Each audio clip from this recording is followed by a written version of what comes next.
ஜெய் ஸ்ரீராம், அழகர் மகாதேவ். பொதுவாக நம்ம வீட்டில் இறந்திருக்கக்கூடிய முன்னோர்களுக்கு நீர்நிலையங்களோடு இருக்கக்கூடிய ஆலயங்களுக்கு சென்று முன்னோர்களுக்கு செய்ய வேண்டிய தர்ப்பண காரியம், மோட்ச விளக்கு, பிண்ட பிரதானம் போன்ற விஷயங்கள்லாம் பண்ணுறது நம்மளுடைய வழக்கம்.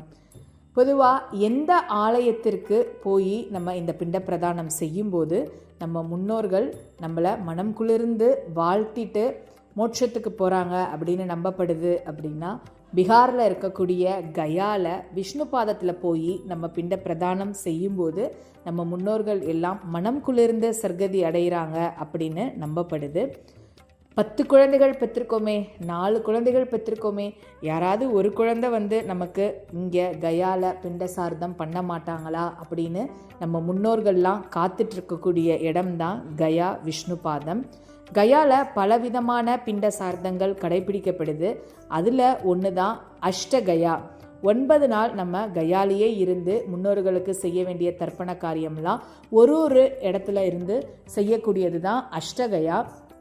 அஷ்டகயாவை பற்றின முழு விவரங்களை தொடர்ந்து இந்த வீடியோவில் நமக்கு எப்பயுமே ரிச்சுவல் செஞ்சு வைக்கக்கூடிய வாத்தியார் மாமா விளக்கி சொல்கிறாரு. தொடர்ந்து இந்த வீடியோவை பாருங்கள். வாக்கியகர்ணாதே பிரத்யப்தம் பூரிதானம் கயாயாம் பிண்டதானஞ்ச த்ரிபிப் புத்ரஸ்ய புத்ரதஹ. ஒரு மனுஷனுக்கு 3 ரிணம் உண்டு. ஆத்ம ரிணம், தேவ ரிணம், பித்திரு ரிணம். இந்த ரிண விமோச்சனத்துக்காக தென்னாட்டிலேருந்து ராமேஸ்வரம் போயிட்டு அங்கேருந்து மணல் எடுத்துட்டு பிரயாகில் பண்ணிவிட்டு காசியில் பண்ணிவிட்டு அப்புறமா கயாவில் பண்ணுவா. கயாவில் 3 நாள் பல்குனி ஸ்ராத்தம், விஷ்ணுபாத ஸ்ராத்தம், அக்ஷயபட ஸ்ராத்தம்னு பண்ணுவாள். அதில் முதல்ல காசிலேருந்து கிளம்பினா புன்புன் தீர்த்தம்னு வருது. அந்த புன்புன் நதியில் இறங்கி ரோக்ஷனம் பண்ணிட்டு அங்கே முதல்ல தர்ப்பணம் பண்ணுறோம். தர்ப்பணம் பண்ணிவிட்டு திருப்பியும் அங்கேருந்து கிளம்பி நேர கயா போய் சந்தியா காலத்தில் கயா கதாதரன் கயா தேவி அவாட்ட பிரார்த்தனை பண்ணிட்டு இந்த மாதிரி கயாவுக்கு வந்துருக்கோம், அஷ்டகயா ஸ்ராத்தம் பண்ண போகிறோம், நீங்கள் அனுப்புரா பண்ணுங்கன்னு அவாட்ட பிரார்த்தனை பண்ணிவிட்டு ராத்திரி கயாவில் ஸ்டே பண்ணிவிட்டு அடுத்த நாள்லேருந்து 8 நாள் இந்த கயா ஸ்ராத்தம் பண்ணோம். முதல் நாள் என்ன, பிரேத்தஷிலான்னு ஒரு பேர். பிரேத்தஷிலா, பிரேத்த பர்வத்தம்னு பேர். 650 படி ஏறணும். அந்த காலம் படி ரொம்ப சிரமமான காரியம். அந்த இடத்துல போய் பிண்டதானம் பண்ணிவிட்டு தர்ப்பணம் பண்ணிவிட்டு அது பக்கத்தில் காக்க பலின்னு இருக்குது, அங்கே பிண்ட பலி பண்ணிவிட்டு அன்றைக்கி முதல் நாள் காரியம் பண்ணினோடனே சாயங்காலம் விஷ்ணுபாதம் தரிசனம், துளசி அர்ச்சனம் இதெல்லாம் பண்ணணும். அதுக்கப்புறம் அடுத்த நாள் உதீச்சி, உத்தர மானசம், கனகல் தீர்த்தம், தட்சிண மானசம்னு 2வது நாள்.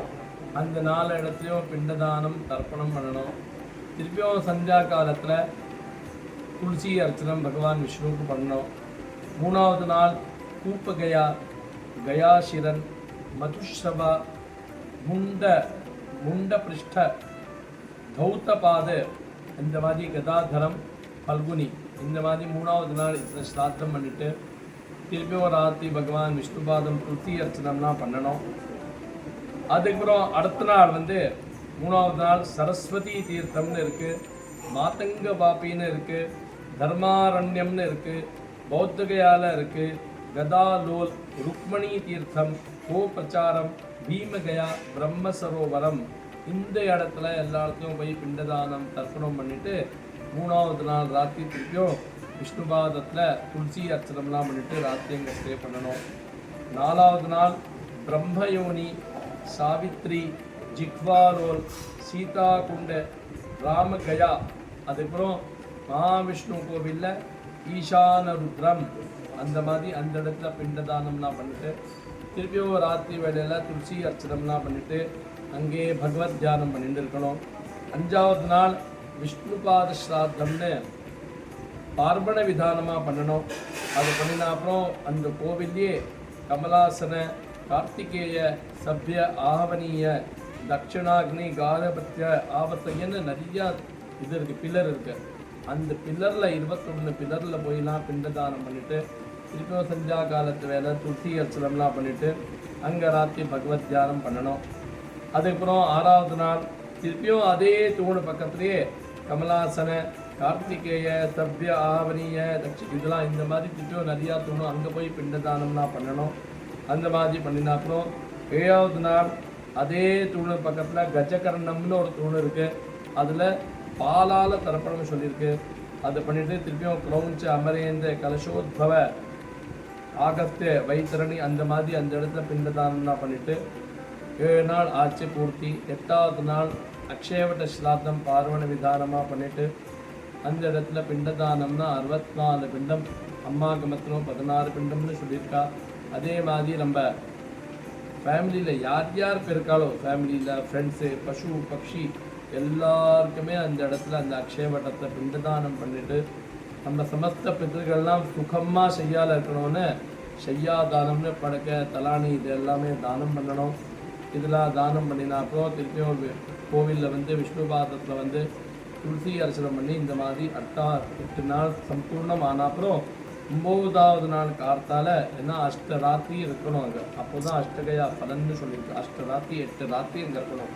9வது நாள் கார்த்தால காயத்ரி தேவின்னு அங்கே இருக்கா. அங்கே போய் மாதாமக மாத்து பிதாமக மாத்து பிரபிதாமக அவள் அம்மாவோட அப்பா தாத்தா அவளுக்கெல்லாம் வந்து அங்கே போய் தர்ப்பணம் பண்ணிவிட்டு அப்புறமா அவளுக்கு ஜனார்தனன் கையில் போய் தயிர் சாதம் வச்சுட்டு கயாலேருந்து பிரஸ்தானம் பண்ணி திருப்பியும் காசிக்கு வரணும். இந்த மாதிரி இந்த அஷ்டகயா சாப்தம் ரொம்ப விசேஷமாக சொல்லியிருக்கு. எல்லாருக்கும் முடியறதில்லை. ஏன்னா 8 நாள் எல்லாருக்கும் தங்கணும், 8 ராத்திரி தங்கணும். ஆனால் நிறையா பேர் இப்போ பண்ண ஆரம்பிச்சிருக்கா. நிச்சயமாக இந்த அஷ்டகயா சாப்தம் பண்ணினா பெரிய பெரிய பித்ருதோஷம்னா நிவாரணம் ஆகணும். அது விசேஷமான இந்த அஷ்டகயா சாப்தம். நம பார்வதி பதே ஹர ஹர மகாதேவ. கயா கதாதராய நமஹ. கயாதேவ்யை நமஹ.